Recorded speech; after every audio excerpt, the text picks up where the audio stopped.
En nombre de Dios de la patria, se abre la sesión. Con su venia, señor presidente, voy a dar la cuenta.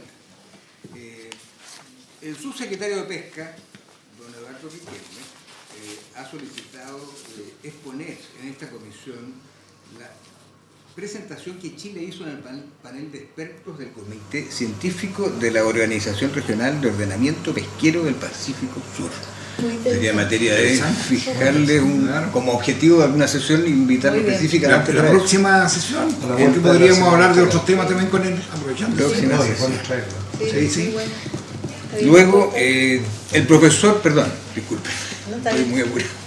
El profesor Claudio Agostini, que había sido invitado a exponer sobre el tema de reformas a la ley de pesca, se excusa por estar fuera de Chile.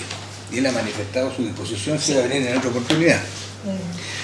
Hay un correo de la directora ejecutiva de la Fundación Terram, doña Flavia Liberona, que solicita que puedan asistir hoy 3 miembros de esa fundación como oyentes a esta sesión. No tengo problema. No sé si habrán llegado. ¿Y cuál es el objeto social de la fundación? ¿Sabemos algo de ello? No sé. Solo para la inquietud. No, es dirección de medio ambiente. Medio ambiente. Medio ambiente. Ok. Enseguida hay un correo de la señora Natalia Navarro, asesora de la señora Rincón, que solicita que se autorice a ingresar como oyentes al presidente y el vicepresidente de Agapesca, que es un dirigente de la pesca artesanal de Arica. Yo quería hacer presente a la comisión de que esta petición fue dirigida a la oficina de la señora senadora y no a la secretaría, porque la secretaría tiene instrucciones de cuando se va a oír a alguien, de que esa entidad se identifique, que acredite su existencia legal y que identifique a quienes la representan. En este caso no tenemos ninguno de esos antecedentes y la gente está en la puerta. ¿Y quieren exponer ellos? No, oyentes. Hay que dejarlos entrar nomás, si no, yo Sí, pero sí hay una cosa, está bien, dejarlo entrar, pero advertirle que la normativa para otra oportunidad. Claro, cuando se dirige la petición a la Secretaría, nosotros informamos eso. No, que hagámoslo igual, que nos den, en el fondo, no hay ningún problema. Que se identifiquen ahora. que se identifiquen ahora, si eso es claro. legal. ¿Y esa es toda la cuenta, presidente? Muy bien. Dile a la Lorena que venga. Todavía no, si vamos entre nosotros. Un par de minutitos. Mira, yo he conversado, en algunas conversaciones directas con el Ejecutivo, y le he planteado que la verdad es que para nosotros, por lo menos lo personal, es impresentable como ir a la nada más que estar hablando de la subdimensión para el año 2032. Ellos están abiertos a modificar el artículo que ven. Yo hice un documento que se lo quiero entregar para que ustedes lo estudien. Esto no es que queramos poner todo hoy día, no. ¿Pero que se va a grabar esto? ¿Ah? No. Sí, está.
al profesor don Dante Queirolo. Está aquí. Está aquí, de la Pontificia Universidad Católica de Valparaíso, que es profesor adjunto y secretario académico, licenciado en Ciencia Pesquera, máster en Acuicultura y Pesca por la Universidad de Cádiz y doctor en Ciencias por la Universidad de Cádiz. El profesor Queirolo conoce con detalle tecnologías de captura de recursos pesqueros y estrategias para realizar una extracción con bajo nivel de impacto. Colabora en la consolidación del Laboratorio de Tecnología Pesquera de la Pontificia Universidad Católica de Valparaíso como un grupo de trabajo referente en la investigación y desarrollo de sistemas de captura. El profesor Queirolo profundiza sus conocimientos en selectividad de artes de pesca, tanto para evitar la captura de juveniles como para disminuir la captura de fauna acompañante. Sus líneas de investigación son el diseño, evaluación y modelación de artes de pesca, selectividad de tallas de artes de pesca y diseño y evaluación de sistemas de reducción de fauna acompañante. Las líneas secundarias son estudio de comportamiento de peces, evaluación directa de recursos y eficiencia energética de flotas pesqueras.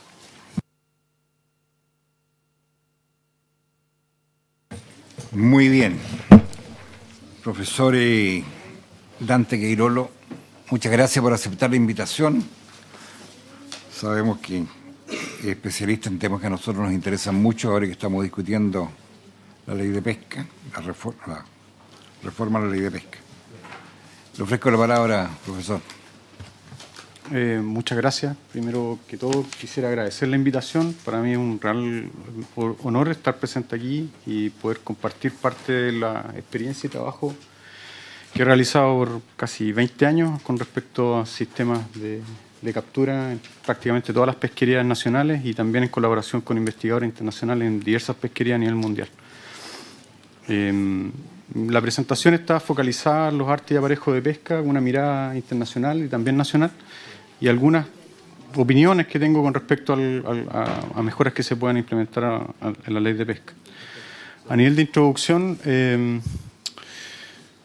la ley establece que los artes y aparejos de pesca son sistemas o artificios preparados para la captura de recursos hidrobiológicos. Esto está en los numerales, artículos 2, numerales 5 y 9.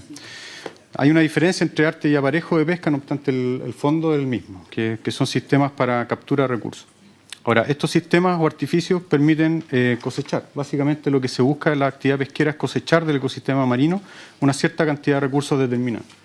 Ahora, esto genera el primer conflicto, en el buen sentido de la palabra, que la cosecha de un recurso determinado que es un enfoque monoespecífico, choca parcialmente con una actividad que se realiza en un ecosistema. Y un ecosistema, por definición, está compuesto por diversas comunidades biológicas, más el ambiente marino en sí mismo.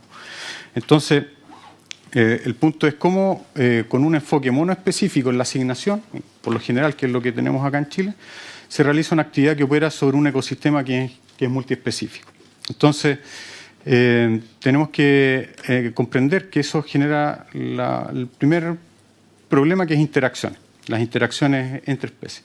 Ahora, dentro de esas interacciones entre especies, lo primero que es importante destacar, que en nuestros ecosistemas hay especies que son sensibles, amenazadas o especies carismáticas para la comunidad en general. Es así como pesquerías de anchoveta en ciertos lugares del país y en otros países también tiene interacción con delfines, la pesca de corvinas con pingüinos, pez espada con tortugas, también con tiburones, merluza común con lobos marinos. Entonces se generan interacciones parciales que pueden ser conflictivas y que pueden llevar a las actividades pesqueras a entrar en un conflicto de sustentabilidad. No porque la anchoveta esté mal, no porque la merluza esté mal, sino porque interactúa con otras especies que son sensibles, ¿ya? Entonces eso genera la necesidad de tener una mirada ecosistémica en la administración de las pesquerías y obviamente para poder tomar medidas de mitigación para que esos conflictos no existan. Y además está la captura no incidental de especies objetivo de otras pesquerías. Entonces aquí se generan los problemas entre pesquerías. O sea, al pescador que tiene como objetivo merluza común, que en su operación de merluza común extrae langostino como fauna acompañante, pero no tiene autorización para desembarcar esos langostinos y genera descarte. ¿Por qué? Porque no lo puede desembarcar. Entonces, si nosotros no avanzamos rápidamente a una administración que contemple un enfoque ecosistémico, que ya lo contiene la ley a grosso modo, pero en la implementación todavía estamos un poco deficitarios, se generan problemas y obviamente que hay intereses entre productores. Ahora, en términos de arte de pesca, el contexto mundial y nacional. Este gráfico que presento ahora es muy importante comprenderlo. Esas son las estadísticas mundiales desde el año 50 hasta prácticamente el año 2002, en el cual se ve cuáles son los principales artes de pesca utilizados a nivel mundial. Sin duda, el principal arte de pesca es el de cerco, ¿ya? Es el arte que más usado y principalmente para la industria de la reducción, para la fabricación de harina de pescado. Países como China, Chile, Perú contribuyen enormemente en esas estadísticas mundiales de captura de cerco. Pero eso generalmente no es para consumo humano directo, solamente una proporción va a consumo humano directo. El segundo arte de pesca, o los segundos artes de pesca que están en términos de importancia en esta estadística mundial, son el arte de arrastre de media agua y el arte de arrastre de fondo. A mí me encanta esta estadística porque separa dos artes de pesca que suelen confundirse. Uno suele decir arrastre, pero son dos cosas distintas en términos de operación. No obstante, se basan en el mismo principio de captura, que es remolcar una red o un saco de red para poder retener, filtrar agua y retener recursos hidrobiológicos, operan en estratos totalmente distintos. Ahora, ¿qué es lo importante de esta estadística? Que los recursos obtenidos con arrastre, tanto de fondo como media agua, son o están dirigidos para consumo humano directo. Por lo tanto, son el arte de pesca más importante para alimentar a la población mundial de productos de origen marino para consumo humano directo. Entonces, cuando existe la discusión en nuestro país de eliminar o no eliminar el arrastre, es importante tener presente si es que es necesario o no, porque básicamente estamos hablando de un tema de alimentación para la población. Aparte que es un buen negocio también. Después, en términos de importancia relativa, siguen redes de enmalle, espineles, trampas y otros sistemas de captura. Bueno, ¿cómo estamos en términos nacionales? Puede ser a la mirada internacional. Si vamos a las estadísticas del Servicio Nacional de Pesca del año 2016, uno podría hacer una asignación de los aproximadamente 1,3 millones de toneladas que se desembarcaron ese año en Chile, y identificar que el arte de cerco fue aquel que desembarcó prácticamente el 80% aportó el 80% de ese 1.300.000 toneladas, que son 1.100.000 o algo así, y está orientada a la captura de jurel, sardina y anchoveta. El segundo arte de pesca, en términos de los volúmenes de desembarque del año 2016, fue la potera, que es el arte de pesca que está dirigido a la captura de jibia. Luego siguen las redes de enmalle, que son usadas para la captura de merluza común, pez espada, reineta y corvina. Luego, con un 3,2% arrastre de media agua, dirigido a merluza de cola, merluza de tres aletas y también jibia, arrastre de fondo, merluza al sur, merluza común, langostinos, camarón nylon, y las trampas y espinel que son en cantidades minoritarias. Entonces, si tuviéramos que clasificar a Chile, Chile es un país eminentemente cerquero, dirigido a la industria prácticamente la de reducción, y los artes de pesca que están dirigidos a consumo humano directo, asociados a la actividad de poteras, enmalle, arrastre de fondo y arrastre de media agua, trampa y espinel, son bastante menos proporción. Ahora, podemos pensar que un año es poco tiempo para hacer ese análisis. Consideré también la estadística del año 2006 al 2016 y el cerco es el arte de pesca más importante con un 88%. Sí. ¿Perdón? ¿Está todo el tema del cambio de la ley de pesca probablemente? No, Chile históricamente ha sido un país cerquero. De hecho, desde sus orígenes, cuando partió la industria pesquera, los grandes volúmenes de pesca han estado asociados a la actividad cerquera. Y en menor proporción la pesca con arte de poteras, enmalle, arrastre de media agua, arrastre de fondo. Por lo tanto, pensar que Chile es un gran país que genera actividad pesquera extractiva con arrastre en términos de volúmenes totales es bastante poquito. ¿ya? Bueno, voy a pasar a una sección que tiene que ver con avance hacia la sustentabilidad. Aquí quiero reconocer algunos proyectos de investigación que ha financiado el Fondo de Investigación Pesquera y de Acuicultura en términos de artes de pesca, que han estado principalmente orientados al arte de pesca y su relación con el ambiente o con las especies.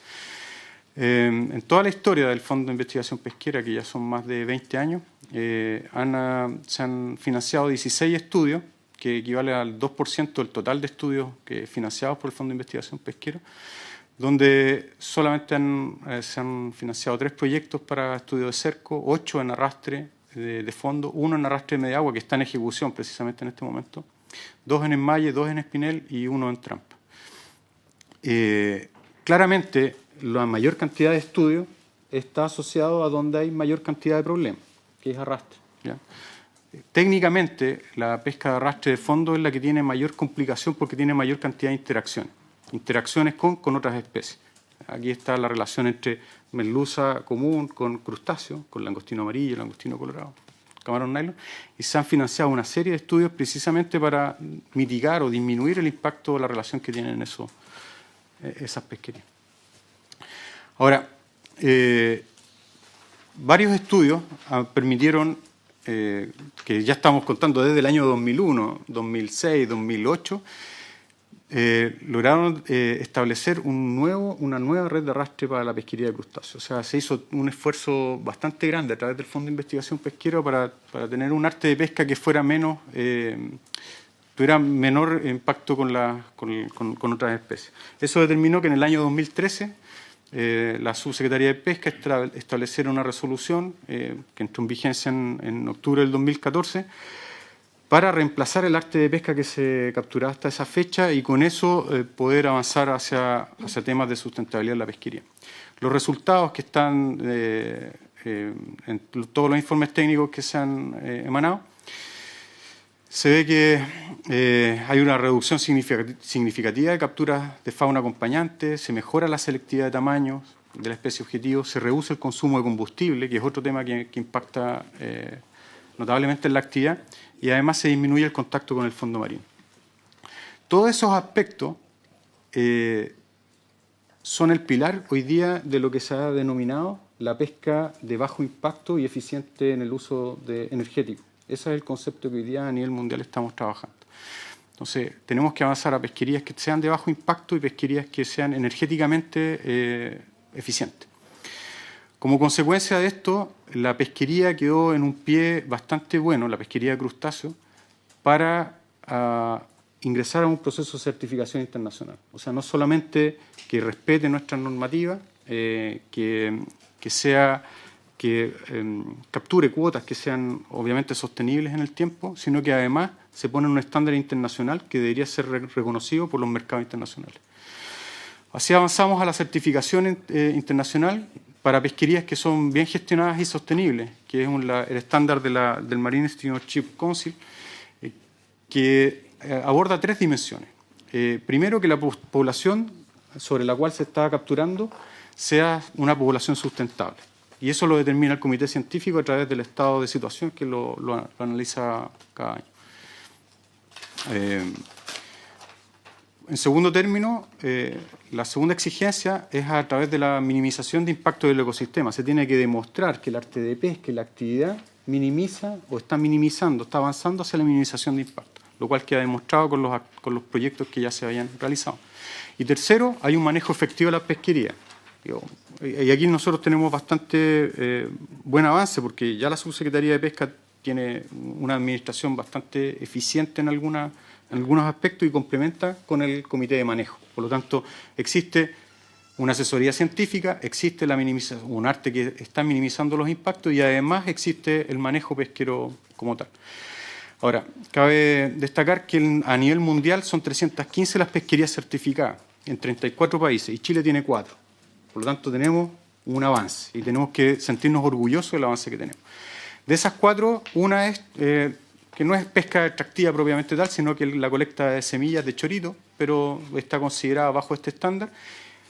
La segunda es la langosta de Juan Fernández, que es una pesquería artesanal que se realiza con trampa.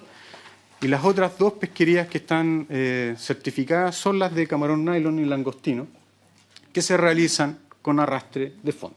Por lo tanto, Chile tiene quizás el orgullo, y deberíamos decirlo así, de tener pesquerías de arrastre de fondo que están certificadas bajo estándares internacionales. Bueno, ahora me voy a referir un poco a las provisiones que veo que hay en los proyectos de ley que se están discutiendo.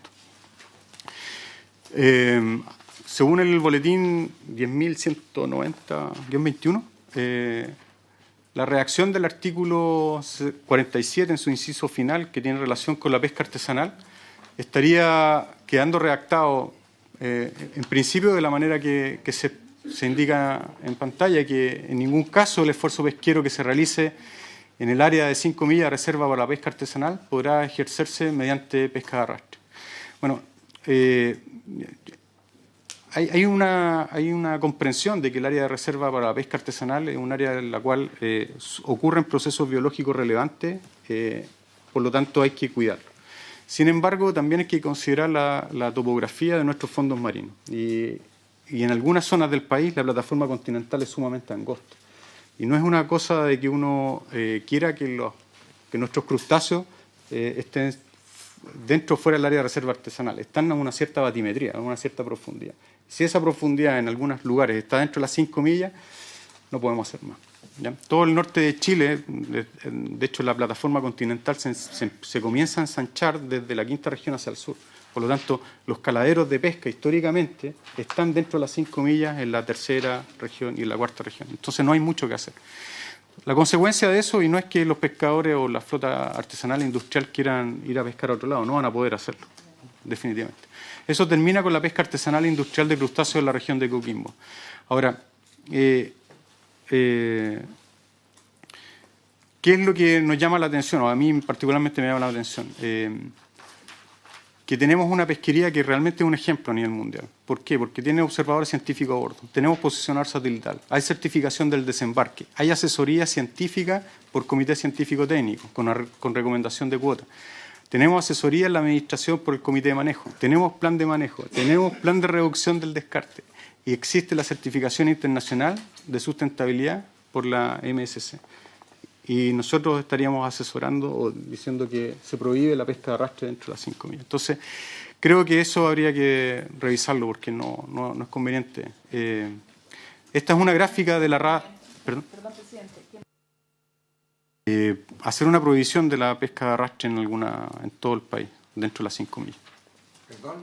¿Cómo? Hacer una prohibición de la pesca de arrastre dentro de las 5 millas para todo el país. No. Aquí voy a exponer. Precisamente en la imagen que muestro a continuación, ese es el límite de las 5 millas. ¿Ya? Esta es la costa de Chile, esta es la 4ª región de Coquimbo y esta es la rada de Coquimbo, que abarca prácticamente 120 kilómetros. Lo que está en colores son los caladeros, son las biomasas, es la distribución de la biomasa de los recursos langostino amarillo y langostino colorado. Podemos apreciar que todo el recurso está dentro de las 5 millas. Pero que está hablando de la región de Coquimbo. Esto es gran parte de la región de Coquimbo. Claro, porque las 5 millas de Puerto Montt al sur. No. Por supuesto, Bastante diferente a lo que está. Exactamente. Es bastante diferente y cambia lo mencioné anteriormente, señor presidente. No, porque las 5 millas de las perforaciones que existen hoy día en Tarapacá y Parinacota y Tarapacá y en la región de Coquimbo. No hay perforaciones en No, de hecho, en la modificación de la ley anterior se eliminaron las perforaciones en la 3ª región, que existían en algún momento. Y de hecho, pero en la 4ª no. En la 4ª se mantuvieron. Se mantuvieron las perforaciones. Y eso es lo que permite que todavía exista pesca de arrastre de crustáceos en la región de Coquimbo. Si se dejan de existir esas perforaciones, se acaba la actividad extractiva en la 4ª región de estas especies. Porque no hay manera de sacarlo en otro lugar. Los recursos están donde están por un tema biológico, no por un tema de proximidad a la costa. ¿No? ¿Puedo hacer una consulta? Por supuesto. De una u otra manera, tratando de interpretar lo que estás planteando, significa que no podríamos, a rajatabla, porque esa es la palabra, poder de alguna manera trabajar este artículo en todo Chile de la misma manera, porque de alguna manera el comportamiento biológico de las especies es distinto de norte a sur y por lo tanto vuelve a tomar sentido lo que conversamos el otro día, zonificar el país y trabajar por zonas, porque eso sí tiene sentido, porque el comportamiento biológico es distinto a las leyes, digamos, tiene su propia ley. ¿Sí? ¿Se entiende? ¿Eso es más o menos? Totalmente. Por eso se legisló de esa manera, por eso se establecían zonas. No, pero también, perdón, pero también en la cuarta región, no solamente en el arrastre de los crustáceos, que podríamos estar de acuerdo, pero también en la pesca de arrastre obtienen 10-15% merluza. Entonces también hay un daño. Ahí lo que está planteando antes. Sí, eso totalmente de acuerdo. Es súper importante lo que usted plantea, porque no es que el arte de pesca y el pescador en sí quiera ir a vulnerar la merluza. Es un ecosistema, por lo tanto viven juntos.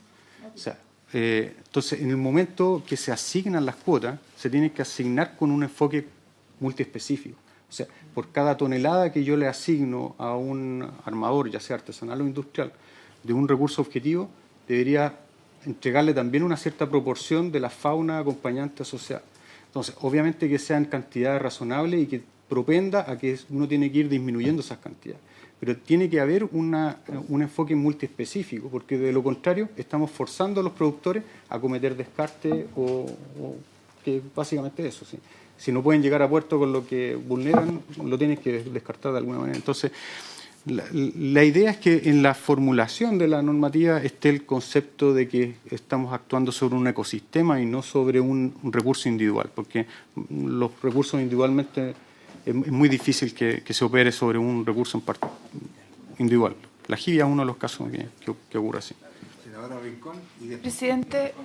Presidente, a raíz del que saltamos todos con la afirmación del profesor, pero porque además hay sensibilidad en la comisión respecto al tema. Pero yo entiendo que las leyes, esta y cualquier ley, lo que debieran fijar son marcos. Marcos que nos permitan abordar los temas y que los reglamentos, los decretos, vayan ajustando estos marcos a las realidades específicas. Y que en el caso, además de esta normativa específica, de este caso en particular, los comités, los técnicos vayan aplicándola, ¿no es cierto?, a los cambios que se vayan produciendo.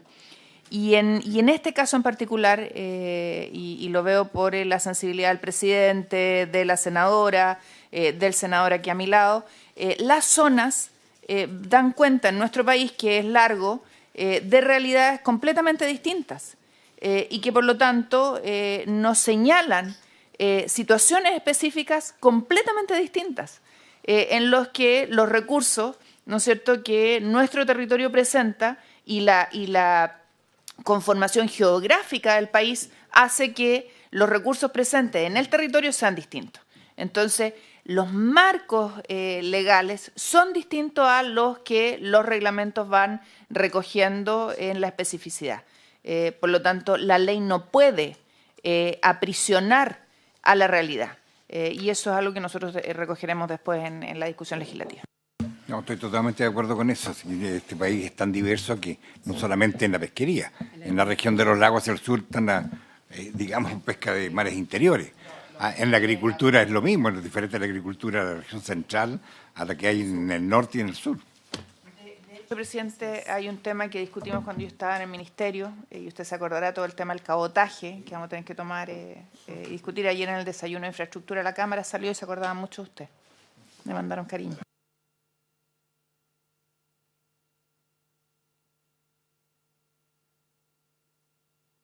Profesor, sigamos. Gracias.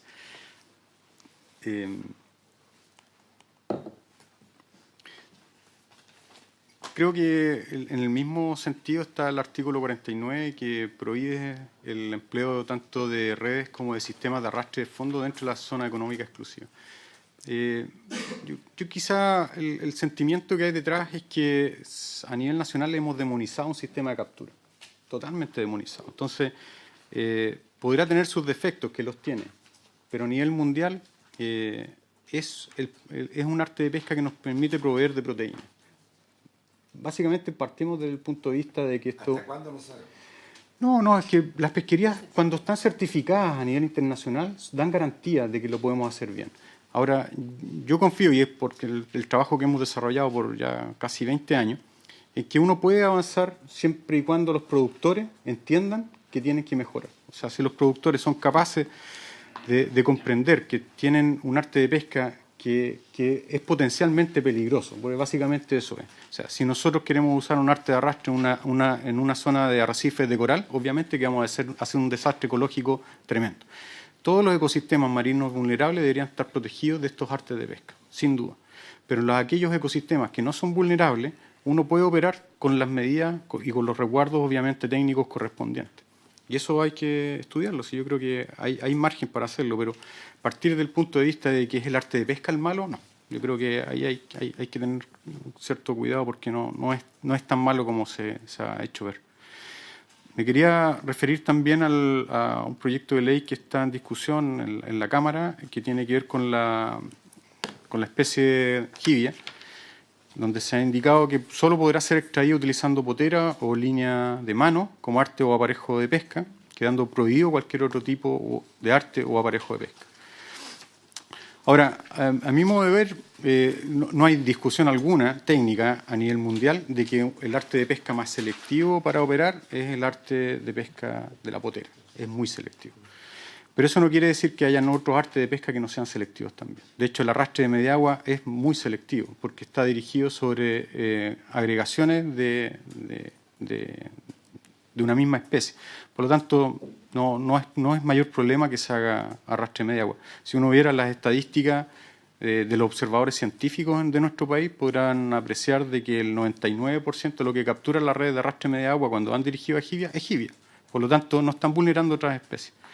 Ahora, se ha argumentado que prohibir el uso de otros artes de pesca asegura la sustentabilidad de la jibia, y eso por ningún motivo. O sea, a mí me toca participar en comités científicos y estoy participando en el comité científico de la jibia, y hoy día Chile, como país, no tenemos certeza absoluta, no tenemos certeza ninguna con respecto al estado de situación del recurso jibia. ¿Por qué? Porque no depende de nuestra administración. Es un recurso que tiene una distribución en todo el Pacífico Norte y Pacífico Sur, y lo que entra al país no depende de nuestra administración, de nuestra gestión. Por lo tanto, en cualquier momento hay un cambio ambiental y no entra más jibia, independiente que hayamos prohibido el uso de cerco, arrastre de media agua, lo que sea. Entonces, no es garantía que se pesque con potera para que el recurso sea sustentable. Entonces, para que una pesquería dé garantía de ser sustentable, tiene que existir varias cosas: observadores científicos, lugares, zonas de operación que estén reconocidas y observadas por los observadores científicos, certificación del desembarque, asesoría del comité científico, tiene que haber un comité de manejo y un plan de manejo activo, y obviamente que tiene que haber una certificación internacional. De lo contrario, prohibir por prohibir un arte de pesca no tiene mayor sentido. Desde mi punto de vista y la experiencia que he tenido en asesoría, estas medidas de administración, o sea, prohibir o no, o regular o no un arte de pesca, es un tema tan complejo técnicamente que debería ser revisado o establecido por la subsecretaría con asesoría de los consejos. Difícilmente a nivel de una discusión en el Parlamento puede resolver el problema de una buena gestión de las pesquerías. Y para finalizar, me voy a tomar la libertad de algunas pocas reflexiones finales. Con respecto a los artes y aparejos de pesca, en mi opinión, todos los sistemas de captura tienen ventaja y desventaja. Hay unos anexos que no voy a exponer, a menos que me piden que lo haga, que hay una ficha por cada uno de los artes de pesca, ¿ya? Pero en general todos los sistemas de captura tienen ventajas y desventajas.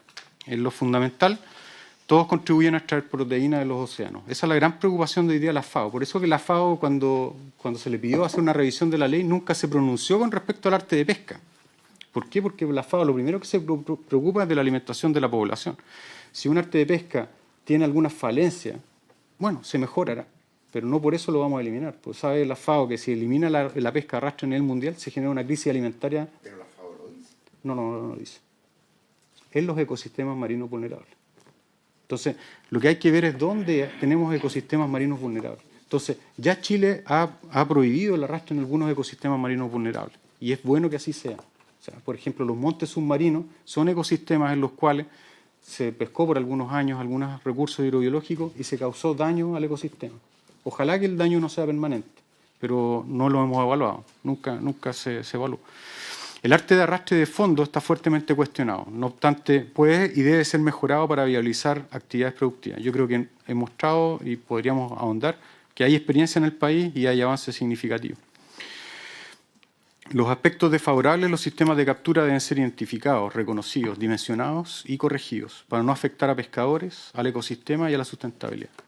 No, estaba en los anexos, pero por ejemplo, hay problemas en la pesca de enmalle en algunas zonas del país que vulnera pingüinos. Y eso uno no va a ir a eliminar el enmalle porque es una fuente de trabajo, pero si está causando mortalidad de pingüinos tenemos que hacer algo. O sea, obviamente. ¿Con el lobo? Con el lobo también hay interacción. Hay también interacción con delfines en otras pesquerías. Entonces, y no tiene que ver con un arte de pesca en particular. Todos los artes de pesca tienen sus propias particularidades y problemas. De hecho, uno de los grandes problemas que tiene la pesca con potera no tiene que ver con lo que captura, sino que con el método que utiliza. Hoy día la gran mayoría de los pescadores se está haciendo un daño físico porque el peso que tienen las jibias es muy grande. Entonces han tenido que mecanizar las embarcaciones para poder sacar las jibias. Los pescadores más viejos, de mayor edad, no pueden ir a la actividad porque es muy sacrificado. Entonces es un arte de pesca que requiere de mucho sacrificio. Y eso es un costo también, básicamente, que tenemos que asumir. No es un costo al ambiente, pero sí a las personas. Entonces eso también hay que detectarlo y mejorar. Es clave avanzar en mejoras de selectividad de tamaños y de especies, eso está más que claro. Reducir la interacción con los fondos marinos y operar con la mayor eficiencia energética. Quisiera volver a una estadística que mostré anteriormente. Cerca del 80% de las capturas nacionales son de especies pelágicas con red de cerco. En los informes técnicos que se han hecho para el Fondo de Investigación Pesquera se ha constatado que las redes de cerco en algunas zonas del país también tocan fondo. Entonces, estamos haciendo arrastre de fondo con redes de cerco, pero nunca se dice ese tipo de cosas. Entonces, eso es algo que se tiene que mejorar. De hecho, los pescadores saben perfectamente bien que usan sistemas antifango para que las redes no se queden trabadas en el fondo. Pero quizá ese daño también hay que mitigarlo. Entonces, creo que con esto descomprimir un poco el tema de con que tenemos un arte de pesca que es el demonio. No, yo creo que todos los artes y sistemas de captura tienen algunos problemas y tenemos que avanzar en mejorar. Y por lo tanto, la eliminación progresiva de un arte de pesca no puede ser un propósito, ¿sí? Sino que tiene que haber discusión científica y técnica que respalde esas medidas. Y por último, creo que en lo general Chile, por las condiciones oceanográficas, está llamado a ser un proveedor de alimentos saludables para la humanidad. Chile da garantías de que podemos producir alimentos de buena calidad para la población mundial. Por lo tanto, el sentimiento que yo veo es que en vez de sentirnos orgullosos de nuestro sector pesquero, como lo vemos como que es el sector problemático, que siempre hay problemas, que siempre hay incendios. Entonces yo creo que deberíamos sentir y tratar de establecer medidas que vayan tendientes a que el orgullo nacional, como los noruegos, por ejemplo, sienten por sus actividades pesqueras extractivas. O sea, hay un orgullo nacional por la actividad, en cambio acá en Chile es una bomba de tiempo que siempre hay un conflicto permanente. Bueno, este clima pesquero nacional de conflicto permanente limita las posibilidades de avanzar hacia una actividad pesquera sustentable. Por lo tanto, es necesaria una política pesquera que determine claramente cuáles son los límites de uno y otro sector y dejen de estar discutiendo permanentemente, porque esto no nos lleva a ninguna finalidad de sostenibilidad. Yo creo que ustedes lo han escuchado desde diversos puntos de vista y de distintos sectores, pero los niveles de pesca ilegal que hoy día hay en Chile son insostenibles. Nosotros desde el Comité Científico, cuando se implementaron los comités científicos hace ya 5 años atrás, sabíamos que las disminuciones de cuotas, lo primero que iban a generar era pesca ilegal. Eso lo sabíamos. ¿Por qué? Porque los pescadores, en general, todos los actores, lo que van a querer es compensar el ingreso, o sea, necesitan esa fuente de ingreso. Por lo tanto, el plan de manejo debería haber tenido recursos suficientes para haber retirado gente de la actividad. o haber compensado. Pero como no hubo compensación alguna, lo que se generó es pesca ilegal. Eso está gatillado por la asesoría científica. Entonces, hay que tener cuidado que los planes de manejo tienen que ir asociados con recursos económicos, de tal manera de que cuando hayan ajustes que hacer, se pueda hacer compensación. De lo contrario, va a haber pesca ilegal. Una pregunta. Cuando el profesor dice eso, la verdad es que llama la atención porque yo no he visto que a la industria le hayan bajado los números, presidente. Sí, le han bajado los números. Yo creo que a todos le han bajado los números. Que usted hace una afirmación, profesor. Usted dice que cuando se tomó esta decisión iba a haber pesca ilegal. Y resulta que yo no he visto que en la industria haya habido una pesca ilegal o que se haya afectado su resultado final. Y lo único que yo he visto es que ha mejorado el negocio. No he visto que haya afectado el resultado financiero de la industria. He visto que para los pescadores artesanales se les ha complicado la vida. Entonces, su afirmación, ya, lo único que hace es reafirmar lo que creíamos quienes sosteníamos que era una mala ley. ¿Para quiénes? Para los pescadores artesanales. La disminución de cuotas en general es transversal para todo. No, ahora, si se afecta o no el negocio, yo creo que la Subsecretaría de Pesca tendrá que informar cómo cada productor se vio afectado. Pero la asesoría científica en general lo que hace es una recomendación de cuota general. Cómo se distribuye la cuota no es tema de la asesoría científica que brindan los comités. Entonces, claramente por pescador seguramente o por productor hay algunos que se van a ver más afectados que otros, sin duda. Pero claramente las bajas de cuotas tienen que ir asociados, y el tema es independiente de cuál sector. El tema de cambios en las asignaciones tiene que ver con efectos económicos para los operadores, tanto artesanales como industriales en general. Y eso tiene que haber alguna medida de compensación que puede estar previamente acordado, pero para eso los planes de manejo tienen que tener asignación de recursos para poder mitigar, independiente de quién se vea o no afectado. Y por último... Sí, por supuesto. Para ir un poco vinculado a lo que... Si el arte de pesca, en función de las estadísticas que tú mostraste, que me parecen bien ejemplificadoras, porque tú planteas que el cerco finalmente es el arte que más se usa y más captura. Entonces uno se preguntaría, ¿se ha disminuido algunas especies en Chile? Porque eso es histórico, el jurel y otros. Y no ha sido el arte de pesca finalmente el responsable. Entonces el tema tiene que ver con las cuotas de captura. ¿Ahí es donde está el problema? Sí.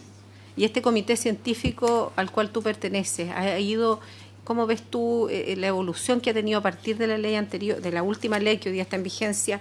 Eso, porque finalmente yo creo que una de las problemáticas que si uno tuviera que centrar la discusión en dos temas, uno es el tema de la propiedad del mar y efectivamente que este mar, por un lado, nutra a la población chilena, ¿cierto?, un alimento que es necesario, y por otro lado también sea una oportunidad de negocio para, ojalá, la mayor cantidad de gente posible. Pero por otro lado, y una de las grandes preocupaciones también de todos los chilenos, y me incluyo, es que este recurso que es de todos sea sostenible en el tiempo. Entonces, lo que da la historia, porque lo vimos con el expositor de la semana anterior, es que más allá de todo lo que estemos haciendo, digamos, la biomasa de cada una de las especies ha disminuido. Entonces, desde tu punto de vista científico, ¿cuáles crees tú que son las causas? Porque ya claramente tú has expuesto y uno tiene que entender que, digamos, estos datos son duros, son reales. Entonces ya el tema no va por el arte de pesca, sino que no es el único, digamos, como tú dices, no es el demonio. Entonces, ¿cuál es el demonio entonces si no es el arte de pesca?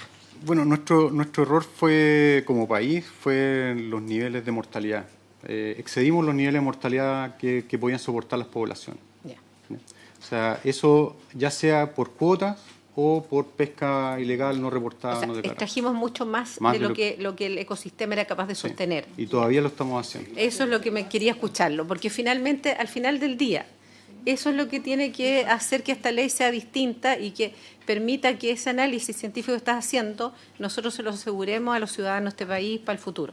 Sí. Que no ocurra más lo que ha ocurrido, y que siga ocurriendo según lo que tú manifiestas. Sí, yo quizás si pudiera hacer una recomendación es que se invite, yo sé que no es, puede sonar un poco raro, pero es muy importante que a esta altura ya se haga un balance del funcionamiento de los comités científicos. Los comités científicos, me tocó presidir un comité científico por 4 años aproximadamente, y en las actas de los comités queda el sentimiento de que, bueno, ¿para qué estamos haciendo asesoría científica si los niveles de mortalidad se están excediendo? Yeah. Entonces, finalmente, no sabemos realmente si es que el estado de situación de los recursos. Entonces, yo no soy catastrofista en mi análisis, porque esto existe a nivel mundial, ¿ya? Y yo creo que Chile tiene ciertas ventajas, que básicamente la gran mayoría de nuestros recursos los administramos nosotros mismos y no depende de la interacción con otros, salvo el Jurel o la Jibia. Pero el resto de los recursos dependen de nuestra propia acción. Y tampoco los niveles de ilegalidad son tan escandalosamente grandes como con otros países. O sea, tenemos un sistema de fiscalización que podrá tener sus deficiencias, pero tenemos información, tenemos el Instituto de Fomento Pesquero que nos nutre de datos científicos.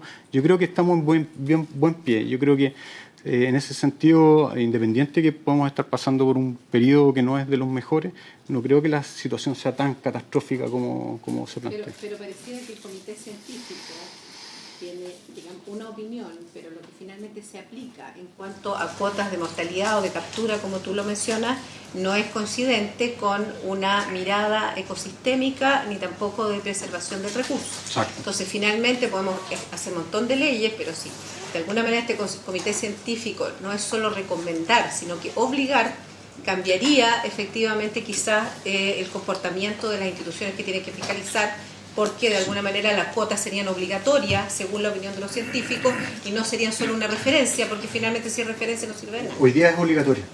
Entonces no se ha cumplido la norma. A ver si me equivoco, por favor, me corrigen. Tengo entendido que los miembros de los comités científicos no son funcionarios públicos, no. Son privados. Hay representantes. Sí, porque se les ha invitado y no han querido venir precisamente por reservar su opinión. Sí. Toda la razón, porque, claro, como entes asesores de la Subsecretaría de Pesca, es complicado para los miembros tratar de traer una posición, porque su asesoría la brinda hacia la Subsecretaría de Pesca. Pero yo creo que se puede hacer perfectamente bien una sesión en la cual estén los 8 miembros de los comités científicos, en los cuales haya una discusión con respecto al parecer, al funcionamiento. Efectivamente, el rango de cuota que los comités científicos indican al señor ministro tiene que cumplirse. El señor ministro se tiene que acoger, el ministro de Economía se tiene que acoger al rango que establece el comité. El problema es de implementación, o sea, no se está logrando. Te agradece la sinceridad. No. Está indicado todo en números, de hecho. De muchas discusiones, yo creo que para resumir, Pero digamos... vayamos terminando y después hacemos otras preguntas. Sí, yo no tengo más que presentar. Tenía unas diapositivas que van por arte de pesca, pero entiendo que no es el punto principal. Muy bien. Profesor, muchas gracias por su exposición. Ofrezco la palabra, algunas consultas. No, yo ya pregunté todo lo que tenía que Entonces, Senador. presidente, muchas gracias. Y por su intermedio, a nuestro expositor, agradecerlo y felicitarlo por la sinceridad y la honestidad. Tengo varias preguntas porque aparecen elementos bien interesantes. El primero relacionado con el Marine Stewardship Council, MSC. Solo 4 pesquerías. ¿Cuántas debiéramos tener certificadas? ¿Cuál debiera ser la meta? ¿Hacia dónde debiéramos ir hacia esta pesquería sustentable? Mira, es un punto muy importante. El sector industrial, yo no soy ni partícipe de uno ni otro sector, pero el sector industrial se dio cuenta que la había hecho mal. Por muchos años cometió algunos excesos en términos de descarte y reconoció que eso no era sostenible y declaró que iba a ir hacia la certificación de todas las pesquerías. Entonces, Y eso lo hizo en la conferencia internacional de nuestro océano hace 3 años atrás, aproximadamente, y están trabajando en eso. Y es muy bueno que así sea. Eso no da garantía de que se vaya a resolver todo, pero sí muestra voluntad por querer identificar los problemas y reducirlos en el tiempo. La pesquería de merluza común, por ejemplo, se ha intentado 2 veces hacer la certificación. Y no ha sido posible, no porque los productores no quieran, sino porque el estado del recurso es tan malo que no cumple con uno de los principios de la certificación, que es la sustentabilidad del stock. Entonces tiene que mejorar la condición del stock para que puedan calificar esa pesquería para ingresar. O sea, es así de estricto el estándar. ¿Pero eso implica una veda? Puede ser una veda o puede ser cumplir nada más que con la mortalidad que establece el comité. Sí, yo creo que la merluza común es capaz de recuperarse en 2 años si es que los niveles de mortalidad se cumplen. El tema es que de por medio hay costos sociales importantes y eso hay que ver cómo se resuelven. No es materia desde la perspectiva de la asesoría científica, es un tema de cómo el sistema sociopesquero se va. Supongo que Estefan habló algo de la semana pasada de esto. O sea, claramente el manejo tiene que ir de la mano con el trabajo con los actores. Perfecto. Muchas gracias. La segunda dice relación con el langostino amarillo, el caso puntual, efectivamente la batimetría frente a La Serena, Coquimbo, es impresionante. Uno tiene los 1000 metros de profundidad ahí al lado. De hecho, está casi toda la pesquería que señaló en los 500, en el veril de los 500 metros. ¿Efectivo eso, que está ahí? Y en ese sentido,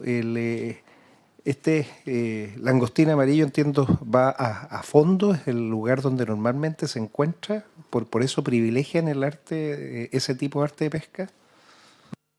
Sí, tanto el langostino amarillo como el camarón nylon y el langostino colorado están entre 100 y 500 metros de profundidad. Ese es su hábitat, ¿ya?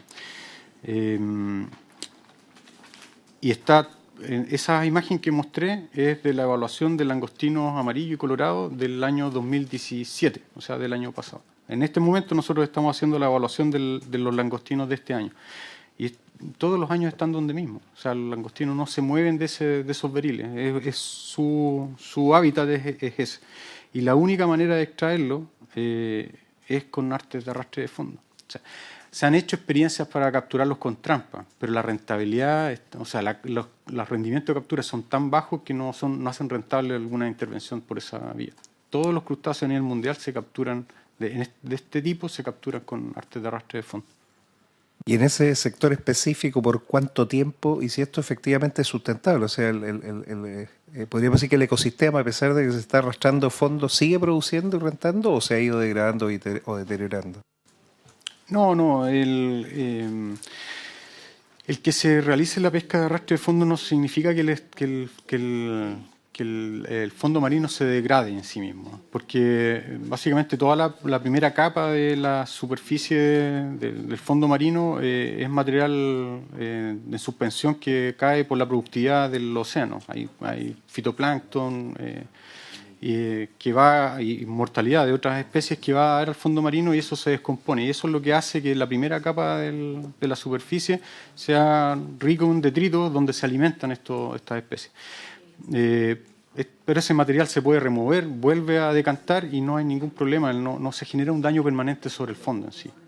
Perfecto, es decir, un criterio jurídico podría ser definir un área específica de pesca arrastre y decir, solo en este lugar, dado que se dan las condiciones, y ningún otro. Ese puede ser un criterio científico como para apoyar un trabajo jurídico posterior. Sí, eso es una posibilidad y de hecho hubo un intento por parte del subsecretario anterior de hacer una medida en ese sentido. El único problema que eso tendría es el cuidado con que si es que hay cambios ambientales que generar un cambio en la distribución de los recursos, habría que estarlo observando, porque puede ser que el área que esté autorizada después de 20 años más con algún cambio global, finalmente los recursos donde fueron autorizados ya no estén y estén algunos kilómetros más lejos de ahí. Perfecto. Muchas gracias, señor presidente. Solo un comentario final.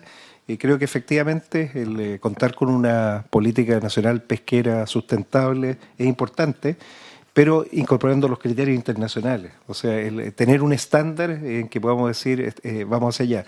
Y esto asociarlo con el desafío que nos ha planteado las Naciones Unidas de la Agenda de Sostenibilidad, básicamente el 2030. Podríamos perfectamente asociarnos a eso y dar cumplimiento. Creo que, si no me equivoco, el 13 o el 14 están las pesquerías, los océanos están ahí, y nos daría una oportunidad de alinear nuestro trabajo, además, con lo que aspiramos como planeta, tratando que los diferentes estados cumplan esto. Sería todo, presidente. Senador, yo en el documento que les entregué hay muchas de las cosas que hemos estado conversando, por eso quiero leernos con calma y ahí después lo vamos a desmenuzar. Yo tengo 2 o 3 preguntitas. Una, con el estado de colapso de las especies como en la península común, ¿a su juicio se puede avanzar en el reemplazo del arrastre? ¿Se podría capturar con otro arte de pesca? Voy a la otra, mejorar los 3 al tiro porque nos quedan 10 minutos.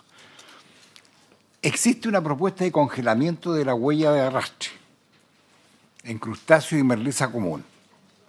¿Este tipo de medidas ayuda a monitorear los efectos del arrastre?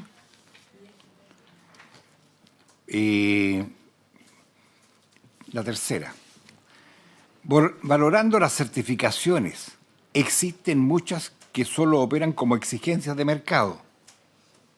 Muchas exigencias, muchas de las certificaciones, y usted lo dijo por ahí. ¿Usted cree que la certificación es suficiente para el manejo de las pesquerías? Y esta es digamos, un pensamiento que me nació de lo que dijo al final. Usted señala respecto al conocimiento que tenían los comités científicos de los impactos al reducir las cuotas. Dijo al final, cuando estábamos hablando de los comités científicos. Entonces eso ratifica que esta ley de pesca tuvo problemas de diseño que terminaron afectando a la pesquería artesanal. Usted lo dijo, que los comités científicos sabían esto, y al final el diseño que hicieron de la ley de pesca actual no eran convenientes. No sé si estoy equivocado o no. Voy a complementar lo último. No vine a hablar en representación de los comités científicos, pero... No, pero a raíz de se me escapó algo, quizás. Yo creo que no es un problema de diseño, fue un problema de implementación. ¿Por qué? Porque existe el comité científico que dio una asesoría, pero también está el comité de manejo que tiene por obligación a establecer un plan de manejo. Y el plan de manejo, se creó el plan de manejo, pero sin recursos asociados. Entonces, en el momento que se reducían las cuotas de captura, tenían que haber medidas de manejo mitigatorias para mitigar. Y eso no estaba. Entonces, fue un problema, creo yo, de implementación. Puede haber que... Todo es mejorable, todo es perfectible, pero la idea en general era buena y se copió o se tomó ejemplo de otros países que existe la asesoría científica y existe la asesoría del manejo y los planes de manejo tienen recursos. Acá en Chile, de hecho, los comités de manejo están sesionando a hoy día prácticamente sin recursos asociados. Entonces, es muy difícil hacer manejo con los actores cuando no hay recursos asociados para hacer manejo. Eso es un poquito un saludo a la bandera. Entonces, cuesta que hay que hacer camino al andar. Y lo otro es que la planta de la Subsecretaría de Pesca tampoco creció. Entonces, difícilmente vamos a poder hacer mejor manejo, elaborando planes de manejo, si la planta de la Subsecretaría no crece. Entonces, hay un tema de envergadura. O sea, si queremos ponernos pantalones largos y hablar de sustentabilidad, tenemos que ir con más recursos a la cancha para poder jugar esa. Respecto a las otras preguntas, con respecto a la valoración de la certificación... Sí, disculpe. Presidente, ¿puedo interrumpir para que pase después a las otras 2 preguntas suyas? Como esto lo ve después la ciudadanía, y para que quede hilada la respuesta, ¿podría el profesor ejemplificar a qué se refiere con ese plan de manejo, que nos dé un ejemplo de cómo debía haber sido, para que todos entiendan? No tengo la respuesta certera, porque no soy especialista en elaborar planes de manejo, pero sí me imagino que si en el momento, pongamos en el caso de la jibia, hoy día no hay plan de manejo, por lo tanto puedo trabajar en eso. Si si el plan de manejo reconociera que la jibia es un recurso migratorio y que en algún momento puede ser que no ingrese al país, por lo tanto la fuente laboral de más de 1.000 pescadores se va a ver afectada, el plan de manejo podría tener considerado una solicitud de recursos al Estado de manera de compensar a todos aquellos pescadores que en el año que no ingresó el recurso por un tema ambiental sean compensados en su actividad, porque de otra manera ellos van a quedar sin fuente de trabajo. Entonces, ¿qué hace el pescador habiéndosele dado cuota? El comité científico reconoce que hay una cuota para el próximo año. Van a pescar y no existe el recurso, porque no ingresó. ¿Qué hace el pescador? ¿Cómo se mitiga eso? Y eso el plan de manejo puede considerar algunas medidas de solicitud de fondos que queden consideradas en alguna parte. Es complejo, pero de eso estamos hablando, de cómo los actores se ven compensados por un tema de variabilidad ambiental y que no se puede resolver de otra manera. ¿Hacia dónde se dirige todo ese esfuerzo pesquero? No lo sé, pero tiene que estar considerado en el plan de manejo. Es complicado. Ya, veamos las otras dos respuestas, hermano. Quiero hacer una consulta después. La valoración de la certificación. Estoy totalmente de acuerdo con usted que las etiquetas básicamente son para el mercado, ¿cierto? Pero hay etiquetas y etiquetas. Entonces, la etiqueta de la cual estamos hablando desde las grandes ligas de la certificación nació al amparo de una ONG, que es WWF, que la tienen que haber escuchado, que básicamente está preocupado que las actividades de abastecimiento de productos del mar sea sostenible en el tiempo. Entonces, ese estándar es el más elevado y reconocido a nivel mundial. Existen otros estándares, pero ese es el que realmente va bastante más allá de lo que van nuestras propias normativas. Entonces, da garantía a la población. Con respecto al congelamiento de la huella de arrastre, yo creo que es una de las posibilidades que hay que discutir. O sea, no puedo decir que sea la solución, pero creo que nos permitiría como país realmente tener un control sobre el esfuerzo total que se hace o la presión que se está haciendo sobre el ecosistema. Ahora, el diseño de eso tiene que ser técnicamente bien discutido. Pero como se intentó hacer hace pocos días atrás, que a los comités científicos nos llegó la comunicación y veíamos la medida y decíamos, esto no tiene sustento técnico. No costaba mucho haber trabajado en ello y tratar de elaborar una medida en ese sentido. Yo creo que es una buena idea en términos de cantidad de arrastre total o cantidad de presión sobre el ecosistema. En términos del reemplazo del arrastre, vuelvo al punto que decía anteriormente. Yo creo que el reemplazar un arte de pesca porque sí, no tiene un sustento mayor. El tema es, si es que hay otro arte de pesca, bueno, el espinel permite capturar, ¿cómo se llama?, merluza. El enmalle también la permite capturar, pero el enmalle también tiene sus problemas y el espinel también tiene sus problemas. Entonces, el tema no es reemplazarlo per se, sino que es establecer cuál es el problema que tiene el arte de pesca y tratar de mitigarlo. Pero no creo que el tema sea eliminar una u otra medida o algún sistema de captura. Bien, senadora. Una pregunta muy breve que me quedo dando vuelta adelante cuando planteas que es lógico que las especies hacen simbiosis, viven, se acompañan y por otro lado también de alguna manera eso no puedes evitarlo cuando pescas, arrastras con lo que va, con el vecino, digamos. La pregunta es, el enfoque ecosistémico según la FAO, que lo planteó el otro día, estaba incluido en la ley que estamos hoy día, digamos, aplicando, y entonces nuevamente la misma pregunta un poco, ¿por qué no se hizo? Porque finalmente ustedes tenemos bastante conocimiento en el tema de pesca. Yo me he dado cuenta que somos tenemos excelentes profesionales, hay gente que puede aportar conocimiento más técnico para decir, mira, respecto de todas estas especies va a haber un porcentaje de pesca, que de alguna manera viene arrastrada por la otra, que va a ser de un 15, un 20%, un 10%, no tengo idea, pero eso no lo vamos a votar, sino que lo vamos a utilizar de esa manera, también estamos siendo más, porque lo otro es absurdo. Entonces, ¿por qué no se ha aplicado? ¿Por qué no existe ya ese porcentaje, esa tabla? ¿Por qué no está implementada si estaba en la ley? Vuelvo a la misma pregunta de antes, o sea, sabemos que estamos sacando más pescado de lo que el comité científico dice que hay que sacar, pero no sé por qué no se ha hecho nada.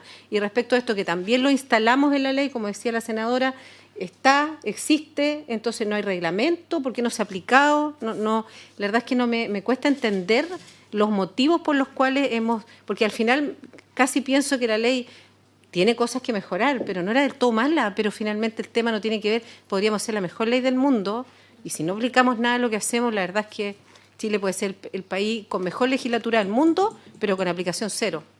Eso. Senadora.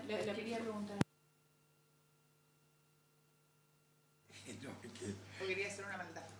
No. Lo que pasa que... Se rió solo cuando estaba hablando el profesor. No, lo que pasa es que yo le hablé del diseño de esta ley de pesca porque... Y creo que el diseño fue malo, o sea, no son los planes de manejo. ¿Y sabe por qué?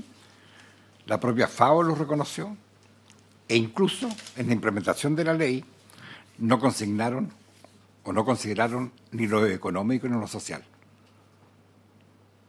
Reconocido por la FAO. Y con respecto a la WWW, ellos están impulsando el término de la pesca de arrastre de la merluza.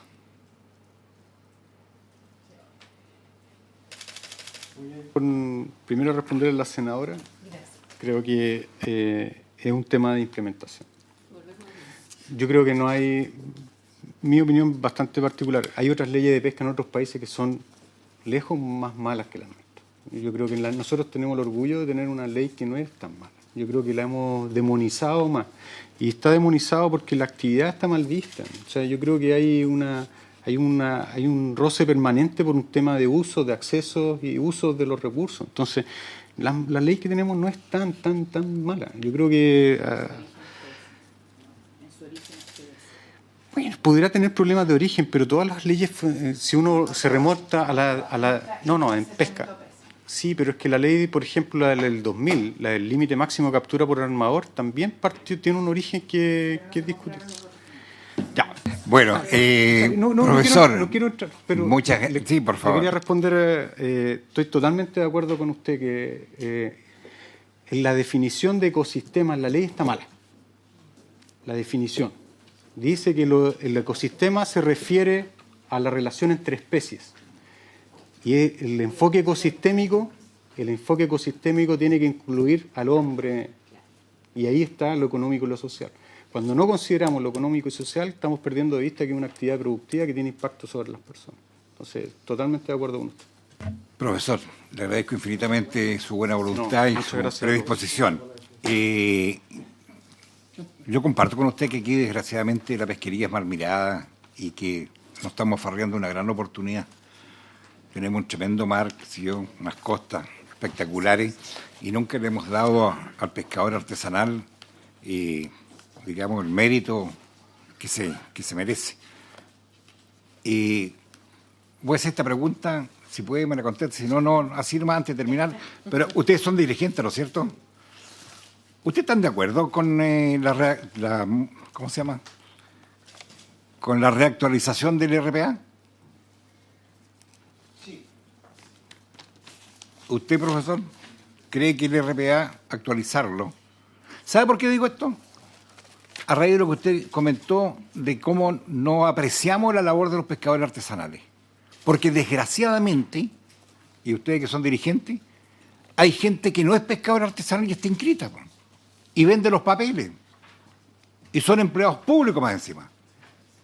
Entonces, si no actualizamos el RPA, nunca vamos a terminar con toda esta mafia que existe. Eso es. Bien, habiéndose cumplido el objeto de esta sesión...